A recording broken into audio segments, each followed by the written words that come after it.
Hi, everyone.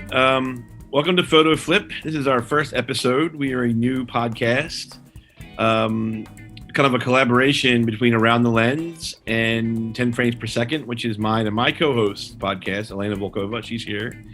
We'll be discussing all aspects of photo books and their influences on like career field, society. So we hope to be a monthly. We will bring in guests who have photo books either coming out or have been established, and we'll be talking to collectors, seeing what's right for your collection. So I want to welcome everyone to the show. So Dave, who is the host and founder of Around the Lens, kind of our patron saint. Hey, Dave. Hey, how's it going? Hey. Great to be here. And Elena, who was my co-host. Elena, we're doing it finally, right? I mean, we have like another podcast, right? That's great. Yes. Yeah. Glad to be here. Totally psyched. And our guest, our very first inaugural guest, is Geoff Livingston, a photojournalist based in DC. Is that correct? Is that correct, Geoff? Yeah, I'm in DC. You're kind calling me a photojournalist, but definitely a freelance photographer. Yeah. Okay, freelance photographer. All right, we don't have to do labels. So we're gonna for our first book, we thought was pretty timely, right? We were going to look at your project and see where it is, and as far as printing goes, and what led up to it, and kind of get the story behind it. Sure. So Geoff, why don't you tell us the title, and I'll let you take it away. Excellent. And first of all, thank you for having me. I love podcasts. We were talking before we got on, and it's always a pleasure just riffing on photography. A lot of fun. So the book is called Not My President, and it's about 5 years of Trump protests, basically documenting various protests that broke out both before he took the office, but for the most part during his presidency. And the project actually just started out pretty simply. I was at one of the Muslim ban protests, one of the early ones, and I could probably show you a photograph of it in a moment, but was just so angered by what I saw. My great granduncle started the Anti-Defamation League. I have a family that really believes very strongly in civil rights. We're Jewish. We're run out of Europe. So very strong feelings about that. And just seeing what was happening under the current administration, I felt that I needed to do something. And I felt very powerless, right? In large part because of work and not being able to do much. So I started photographing these protests and putting my photos up on Flickr. I had become pretty successful in social media over the past 15 years and knew that Flickr was a place that a lot of smaller to medium-sized publications that don't have large photo budgets find their photographs via the Creative Commons that's available there. And then also the nonprofit community uses those photographs as well. And so that was really it. Just shoot them, throw up like the best 7 to 10 photos from each protest, and then let the community have at it and discuss what they saw and hopefully make a change as a result of it. So how many publications have they run in? I can't even count. Hundreds. Really, I would just get random Google alerts, just small ones, everything from like the Jacobin to, believe it or not, Breitbart used one. I was like, I actually made them because they were running advertising on it. It was a Black Lives Matter protest. Do they pay you for that? Are you paid by? I made them pay for that. But I mean, the other ones, like, are you paid for the other? You just... No. Creative Commons, just no derivatives. Go ahead, share it with attribution, and that's that. I mean, for me, it was an act of sharing something that was important to talk about. Okay. Yeah. So with the Creative Commons, though, I mean, there's a whole discussion, in the broader documentary photojournalism about giving photos away for free, because that kind of undercuts the people that are doing it for a living. Where do you stand on that? Well, like I said, I'm like a fifth estate guy, a social media guy. Every time I've tried to really break into the photojournalism community, I'm just kind of like, oh, we don't pay freelancers is what I get. So I don't really have much of a strong affiliation for it. My attitude is it's a pretty small community that's cloistered. It's probably the best way to put it. So on the ones that have run the photos, what's your most proudest one that you've had? You've been online and been like, oh shit. Boy, you know which one was amazing, and it just happened recently during the MAGA rally 2 here in DC when Trump was trying to overthrow the election and turn it over. I photographed a bunch of the Proud Boys, and it wasn't intentional. I didn't go to photograph them. I went to go photograph the counter protesters. But what ended up happening was you had a fascist militia troops actually just circling Black Lives Matter Plaza, looking to beat up just about anybody that they thought was a counter protester. They would call them Antifa, but a lot of these people weren't Antifa. And so I must have gotten about, like, honestly, 25, 30 good photos of Proud Boys. And after I went through culling them, I'm going to pull up the photo I'm going to talk about here. And what ended up happening was I posted these, and the National Cathedral of all organizations grabbed this photo. Here, let me see if I can share it. And it doesn't look like I can. Hold on a second here. I put this up, and the National Cathedral used it to condemn the MAGA community coming into DC and vandalizing it and acting the way that they were acting. And that was that was important to me, because when I looked at the lift, and again, you have to remember with the social media background and everything, I looked at the amount of lift that their post was going, and I easily estimated 2 to 3 million people saw the photo with the condemnation. And that was the message that I wanted out there. And so as an activist, it meant something to me. Can you tell us a little bit about why this book is important and who is this book for? Who was it made for? Yeah. So I just feel like it's important because a lot of the dialogue that occurred during the years when Trump was president was about the MAGA crowd. And it wasn't about the resistance. And when it was about the resistance, it was often the MAGA crowd smearing us, if you would, as socialists and all that type of kind of crazy, almost fanatic view. And that's not who we were as a people or as a country. Really, you're talking about, if you're going to call everybody Antifa that protested against Trump, you had 78 million registered or 80 million registered Antifa people that voted against him. And so I think it was important to show what the actual resistance on the other side looked like. Like, for example, if you look at any of the Black Lives Matter protests photos in there, you'll see a lot of white people in there, and a lot of young people as well. And I think it wasn't what people were being told was happening at the Black Lives Matter protests. Every time I talked to my right-wing friends, they were saying that it was a bunch of Antifa people dressed in black trying to, vandalize everything. And that's not what I saw, right? And so it was important from that standpoint. And I also think, and maybe, and I'll dish on this, but you're just living here in DC, there was a real serious fear of retribution against people that were protesting. Right. There were people that were losing their jobs if they resisted in their government. There were people that were afraid that if they had their photos taken, that they would have a visit from the tax man, a visit from the government, and who knows if that would have happened in the next term or not. I'm a government contractor. I was definitely starting to get worried about the activities I was taking on. And so for me, I feel like the people that were out there protesting, particularly as time progressed, were heroic, right? They were taking risks, and they were doing so because they believed in the First Amendment. They believed in saying what they had to say, and they believed in protecting civil rights. So, but I mean, as far as the audience goes, it's for...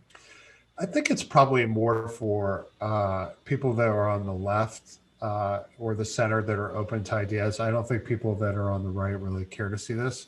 But more than anything, I hope the people that buy the book and will show their children. I really think that this is historical information. And I'm not the only one that's captured stuff. I'm not, I know that by a long mile. But all these photos that people took, we need to preserve them and share them and get them out there and make sure that they are preserved. Several of these got picked up by the Library of Congress, for example, and that's important. It's important that the next generation could see what happened. I don't see a lot of right So wings you mentioned buying a book titled "Not My President," By accident. unless they're buying it and they think it's about the Biden administration. Well, I've had a few of them ask me if I do the same book for them. Oh my You God. do 5 years of resisting Biden. Has there even been a protest I think, since Biden took over? I don't think so. Yeah. well, I think that it's important. Has anybody done research into like how other books that came out or projects that came out that supports the right wing, protesters? I'll be curious to see. Geoff, you talked a little bit about your background. Maybe talk some more. In what way has your work and your background encouraged and supported you to proceed with this project? That's a great question. And, I think that I wouldn't have had the courage to take it as far as I did if I didn't have the success I'd had in the past publishing my own media. If I hadn't become a top 10 PR blogger in the world, if I hadn't gotten 3 books published as a blogger, and, I'd spoken in a lot of places, and to be 100% candid, I didn't really like it. I didn't like being like nano famous, but what I did like was that when I had something to share and I thought it was an important idea, that people would access that and discuss those ideas. And so I felt empowered to go out and do that again. And, there were times when I would post the photos when they would get like no lift, right? Like there were some of the protests that just didn't seem to get any energy at all, but it didn't matter, right? It was the process of doing it. It was important for me to do it. And sometimes we have to just show up, and that's half the effort. And then when it finally turned and it looked like we were going to win the election, during that election week, that's when I knew I needed to go with the book. I had had people nagging me for like 5, 6, 7 months that I needed to make a book. And so I decided to do it. That's great. It's interesting you talk about being Jewish and being active. I, as a Ukrainian Jewish immigrant, the community that came to the States that is part of my story supports Trump, and it's just the most interesting paradox. And I know, like, I have relatives who don't talk to me because I have different political views. It's kind of incredible. I have friends that still support Trump. It's a miracle we still talk, but Yeah. Yeah. I don't understand that. I mean, I was down there covering the siege of the Capitol for a magazine, for Baltimore Magazine and for SOPA Images in London. And there were Israeli flags, and there were Indian flags, and there were South Korean flags. It's something that I'm stumped.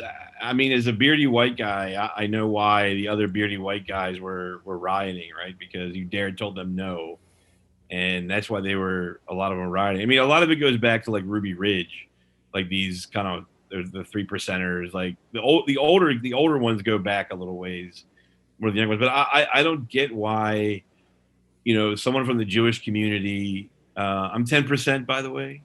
23andMe. Yeah. Behind. Yeah, thanks. I know I'm partying. But I don't understand why they rally around not just Trump, but what he stands for, right? I mean, well, I know a lot of Jews liked his stance on Israel. I think he supported Israel. Look at Stephen Miller, right? He's the Lashonda, right? Exactly. Miller Jewish. Exactly. Yeah, that means definitely. He's the one we're ashamed of. Yeah.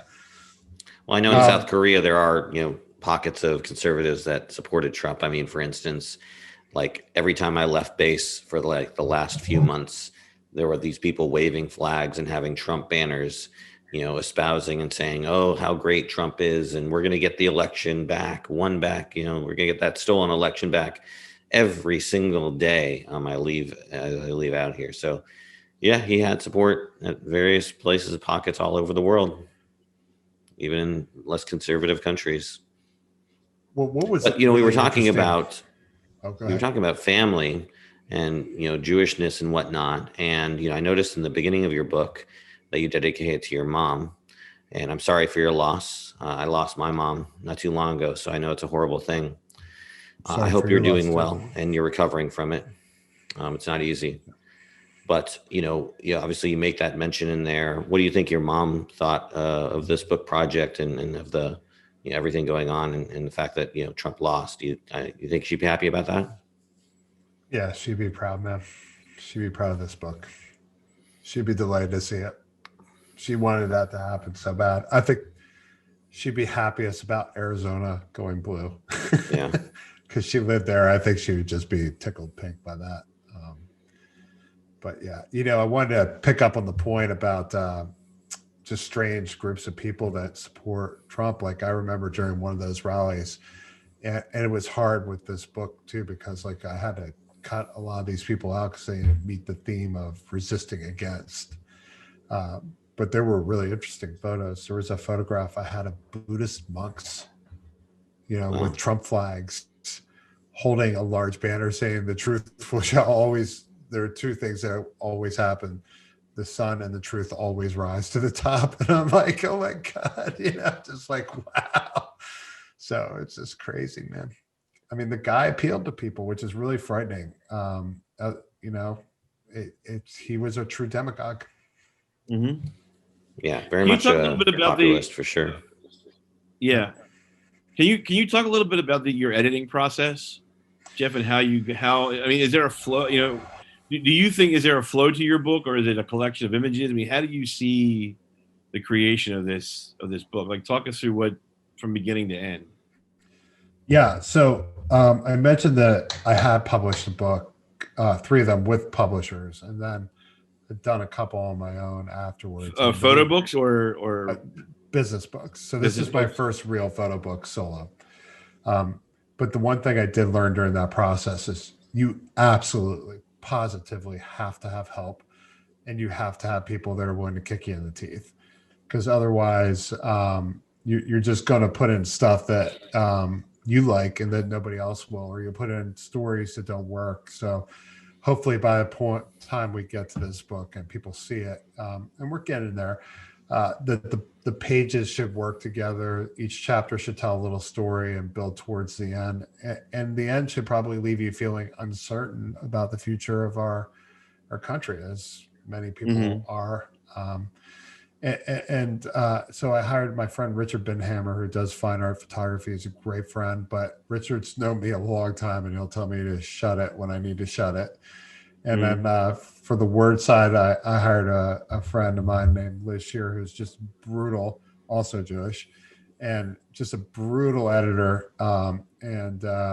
She's been pretty hardcore sauteing me. And then my friend Amanda, who's a graphic designer I've worked with before as well. All people I've known and worked with before, so I trusted them. And I trust them to tell me when something's wrong, right? And so we're at the point now where Richard and Liz are looking through it now that we have the final product and really kicking it pretty hard. I expect Richard will take it through the grinder at this phase. And then when that's done, I plan to send it to a few people and see what they think. Get like some, completely untouched, I haven't seen this thing before, unbiased point of view about it. And hopefully it'll be pretty close to where we want it to be. So maybe talk a little bit about the book design. Sorry. Okay. Book design and the concept. How does the book flow? You mentioned chapters. How does the viewer experience it? So the chapters really pick up on issues, right? And that's a really good topic. And I think one of the things that you'll see when you look at the initial chapters, which are Trump's election, there's a big protest in San Antonio that occurs as well as election night. And then his inauguration, like almost every single theme that occurs throughout the book can be seen there. So it's not like anything that happened afterwards wasn't foreshadowed.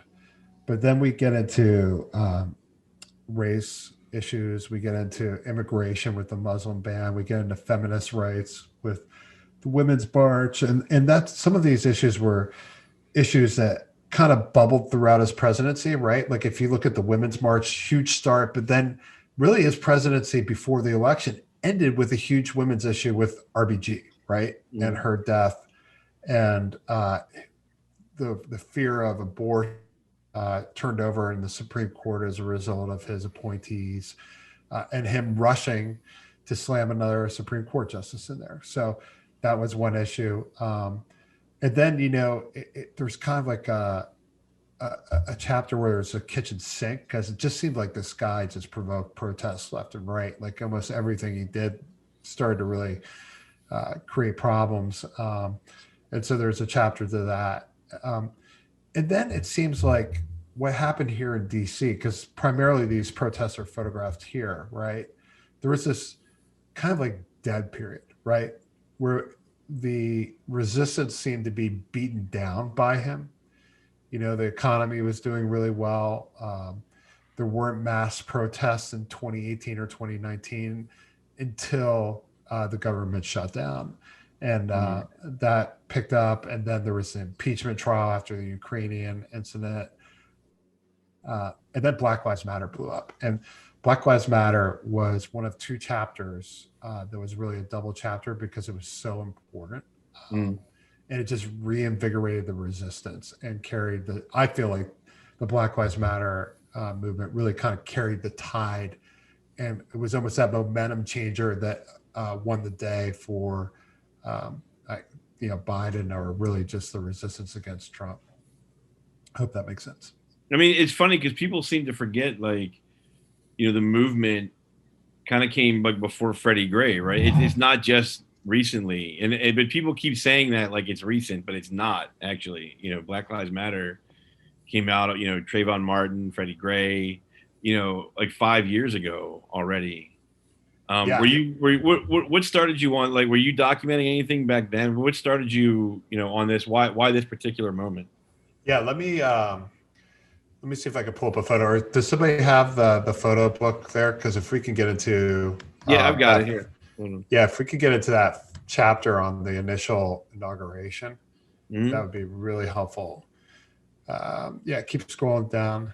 Hang on. Well, I'm going to do this like a slideshow here. There you Sweet. go.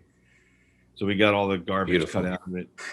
Kind of feels that way after you've seen the book like 30 times. You're like, oh my God, not again. No. I meant all the preview and the small screen stuff. Yeah. No, I'm speaking for myself.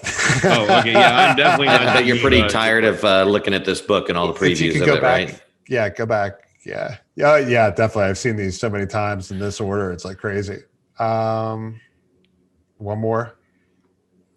Yeah. See there in the upper left, the Black Lives Matter.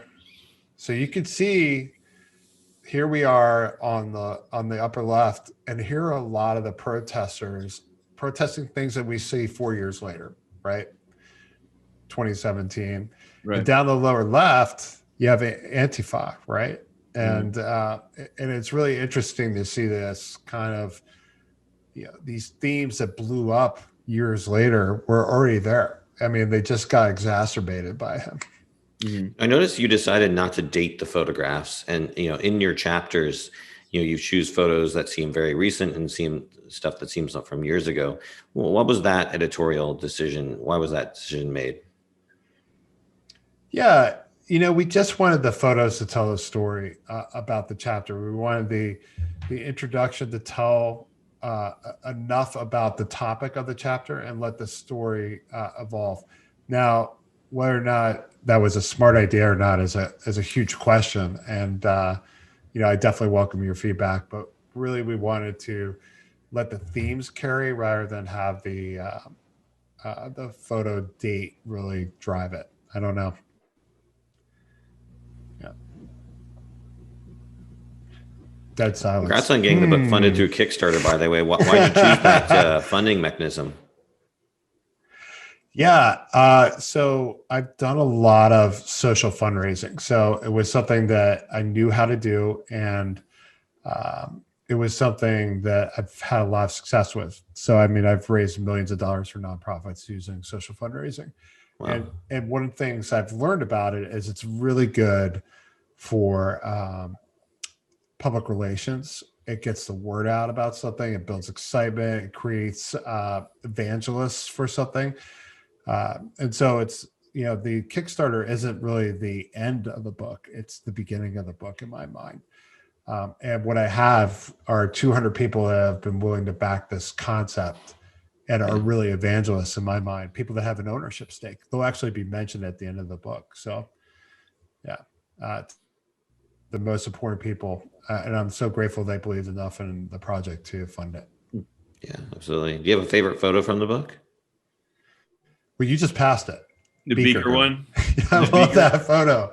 So here's the thing about the science marches, okay? They were the best protests, man. That was like going to Mardi Gras. It was so awesome. Everybody showed up in costume. They were fun-loving nerds. Everybody was kind of cheeky and enjoying themselves. And boy, I don't think I've been to any protests outside of those that had that kind of feel to it. And it made me wish we had a science march every year. It didn't matter who the president was. They didn't get much press, right? The science marches. It was sad because they didn't generate much press. And look at the COVID crisis, right? I mean, if we had listened to these guys, we would never be looking at counts of like 470,000 people dead in the United States. I mean, it's just, wow, man. It's just so sad to see what happened as a result of our unwillingness to listen to scientists. Isn't that just how like every single blockbuster movie, disaster movie starts? No one listens to the scientists, right? It's unbelievable, man. What was that movie that came out? Was it 2012 with Matt Damon, the Contagion movie or whatever it was? Yeah. We watched that about a month ago. It was horrible. Yeah, I'm not watching any pandemic movies right now.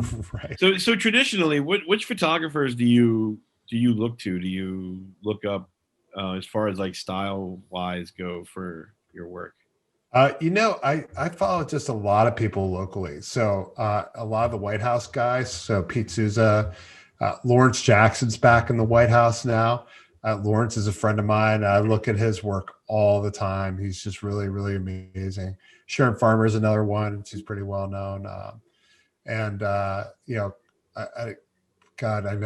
hope he doesn't hear it because I'd hate admitting to him that I love his stuff so much. But Chris Suspect is just an incredible street photographer. I've known Chris for 15 years and his work, but it's mostly people that, I literally follow and see and know and look at their stuff. There's another guy, McCool Rashan. He's just fantastic.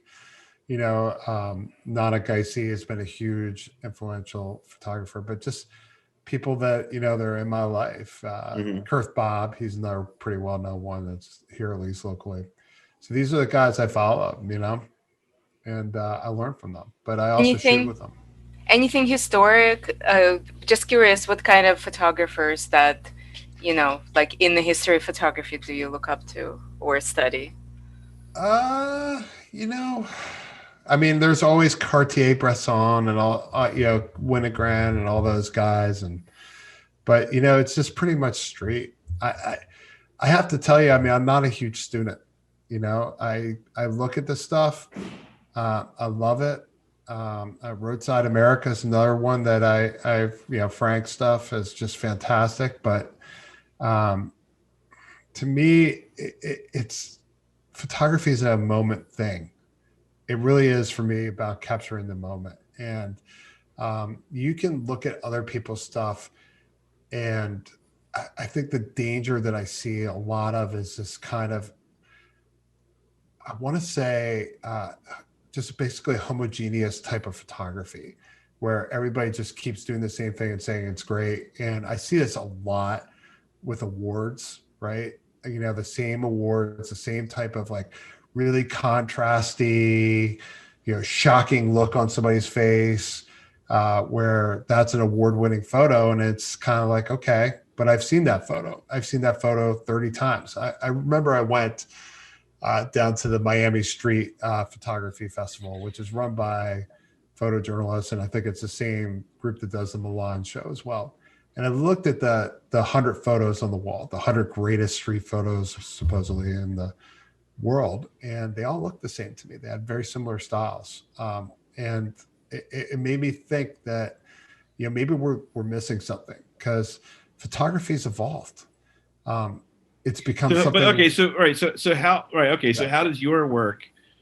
You know, you go to see these shows. How does your work differ than any other photographer shooting people with signs? I don't know. Maybe I was going to ask something similar in that, you know. Yeah, no, I mean, if it's an evolution, you know. All I can tell you is I saw a story and I told it. Yeah, I don't know if I'm evolving the art form. I never really set out to do that. Since you mentioned the signs and photos of signs, and this goes to kind of how you document a protest in general, but also how you choose the photos for, you know, in skimming through the book, you know, there's a lot of sign photos, right? And that's going to be par for the course when you go to a protest. You can't not see that. But in choosing, you know, and in making that editorial decision, both in how you shoot and what you decide to publish, how are you making that choice to be like, okay, I don't want to choose too many sign photos versus general protest shots versus variety? How are you sort of making that decision with regard to image variety? Yeah. You know, it's interesting that you asked that. And really the question is whether or not the photograph fits the theme for the chapter. So if we could look back at another chapter, do you have the book? Yeah, no, I can share it. Yeah, I still got it up. I just I took it down so I could talk to you guys. Yeah. I appreciate that, Joe. Thank you. Let's move to the end. Let's actually pick one of the signed photos and discuss why it was put in there. Sorry, my preview just crashed. Give me one. But second. I do want it on the record. I never said I evolved the art. No, I wasn't saying. I'm like Journey, man. I'm bad pop music. Right. No, but I was wondering because you had said, you know, that when you see these pictures, they all look the same. Yeah. And I was just curious to know how you think yours. There you go. Yours are different. Yeah. So let's look at this one actually at the flag, because this is an interesting one. This is the lead chapter for women, right? And why this one where she has an upside down flag talking about liberty? It's got a lot of words on it. The reason why she's in it is because of her eyes, right? Her eyes are everything, and the tears, the sadness, and right above the flag, it says her mild eyes command. And to me, it was just a fantastic photo because of that. It just spoke to me. It spoke to the photo editor, and it was really something that we thought was very, very powerful. And it was almost thrown out because towards the end, the Trump folks started really hanging flags upside down and using similar symbolism to fight for themselves. But it was just so strong for us that it just told the story of this kind of like grind against women for us. If you scroll down towards the end, maybe like page like 100 or so. Nope, a little further back. Yeah, 103. So here's another one with a sign, right? And this one, wow, this one is just crazy. This one just keeps popping up and being used by media, particularly when the Proud Boys come up. Because here's this guy who's, by the way, trans, and he looks very trans. And when I say that is, here are these like white, pseudo, masculine kind of like Proud Boys. We're real men. We're real strong. We're going to show the world. Patrolling the streets, literally looking to beat the crap out of anybody protesting against Trump's election. And here's this guy with this sign, and it wasn't the sign, it was the bravery of him being there facing these guys down, right? Like, and this guy, his name's Nicky. He never ever got touched by any of the Proud Boys, which is just amazing because I saw him go after like 3 or 4 different militia packs. And these guys were picking fights with everybody everywhere. So it was just, to me, it was the epitome of bravery and resisting in the face of really real danger. So, Geoff, what is it like for you in the field when you're there? What goes through your mind? How do you compose an image? Do you compose? Do you follow kind of like, are you in a trance? Are you thinking about composition? Talk a little bit about your process and how you construct these photographs. Yeah, I definitely do compose. In this case, that was a very intentional shot, and I was following Nikki for about like 10, 15 minutes until I could get the shot I wanted.